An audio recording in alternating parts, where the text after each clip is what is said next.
Sewile njalo umzukulu kaMalume uKhanyisile Ngwenya alithanda ukwazi. Uhla sima kwinto emandosinda amanzi. Izitha somkhonto. Okwambolo zingabambili sifuze konini.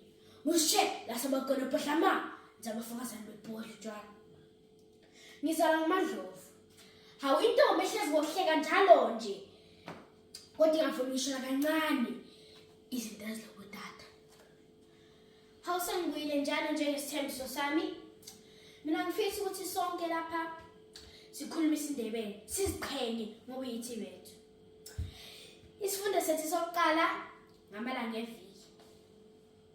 Isonto yiSunday. Umvulo yiMonday. Olwesibili yiTuesday. Olwesithathu yiWednesday. Olwesine yiThursday. Olwesihlanu yiFriday. Umgqibelo abanye bathi yiSabatha yiSaturday. Noma khathesi sikuzibandlela.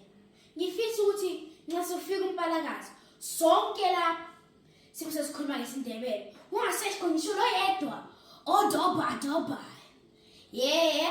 Ngitsho khonokho. Ziyeza ezinye izifundo. Lindani khonapho bangani bami. Hawu lithatha kancane ngimntaka kaMandlovu.